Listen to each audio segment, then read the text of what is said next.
غرباء غرباء غرباء غرباء. Assalamualaikum warahmatullahi wabarakatuh. Berbicara mengenai kopi, maka tidak akan lepas dengan namanya ngobrol bareng, canda tawa.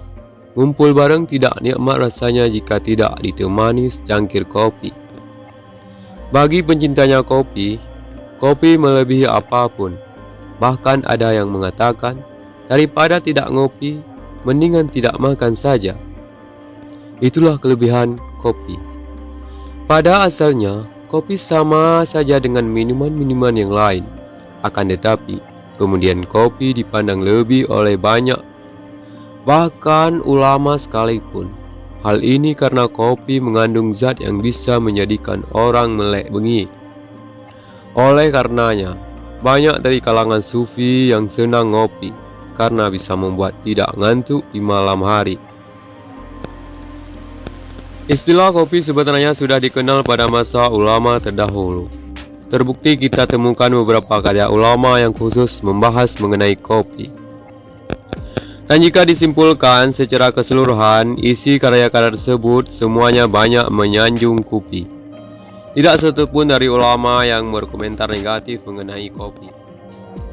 Di antaranya adalah Imam Ibnu Hajar. Beliau mengatakan, kopi bisa menghilangkan galau, bahkan bisa menarik asrar rahasia ilahi. Penjelasan di atas hendaknya bisa memperbaiki niat para pencinta kopi yang dulu ngopi hanya untuk teman nongkrong belaka, tapi sekarang lebih dari itu, yakni niat untuk lebih semangat beribadah kepada Allah Subhanahu wa Ta'ala. Terlebih lagi, ternyata kopi dianjurkan oleh Rasulullah Shallallahu Alaihi Wasallam. Hal itu disampaikan oleh salah satu habaib yang berjumpa dengan Nabi dalam keadaan bangun. Suatu ketika, As-Said Ahmad bin Ali Bah Al-Qadimi berjumpa dengan Rasulullah SAW. Ia berkata kepada Nabi SAW, "Wahai Rasulullah, aku ingin mendengar hadis darimu tanpa perantara." Nabi Muhammad SAW kemudian berkata, "Aku akan memberimu 3 hadis. Selama bau biji kopi ini masih tercium aromanya di mulut seseorang, maka selama itu pula malaikat akan beristighfar memintakan ampun untuknya." Yang kedua, barang siapa yang menyimpan tasbih untuk digunakan berzikir, maka Allah Subhanahu wa Ta'ala akan mencatatnya sebagai orang yang banyak berzikir, baik ia gunakan tasbihnya atau tidak. Yang ketiga, barang siapa yang duduk bersama wali Allah yang hidup atau yang sudah wafat, maka pahalanya sama saja dengan ia menyembah Allah Subhanahu wa Ta'ala di seluruh penjuru dunia. Al-Habib Abu Bakar bin Abdullah Al-Atas berkata, "Sesungguhnya tempat yang ditinggalkan dalam keadaan sepi atau kosong, maka jin akan menempatinya. Sedangkan tempat yang bisa digunakan untuk membuat hidangan kopi, maka para jin tak akan bisa menempati dan mendekatinya." Syekh Abdul Hasan Asy-Syadzili radhiyallahu anhu adalah ulama besar dan kaya raya, murid dari seorang wali yang sangat karomah, yaitu Syekh Abdullah Al-Mashishi.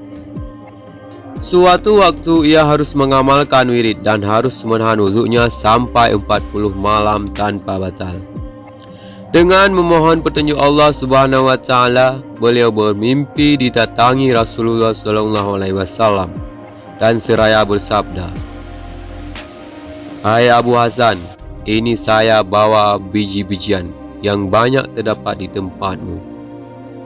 Jemurlah, goreng hingga kering menjadi lunak, kemudian tumbuk sampai lembut. Sesudah itu, seduh dengan air mendidih. Air itulah yang kau minum setiap malam. Insya Allah kamu tidak akan mengantuk." Esoknya, tahulah beliau bahwa biji yang ditunjukkan Rasulullah adalah biji kopi. Sejak minum kopi itu, beliau mampu menahan kantuk beberapa malam. bahkan sampai 40 malam. Wallahu alam bissawab. Assalamualaikum warahmatullahi wabarakatuh.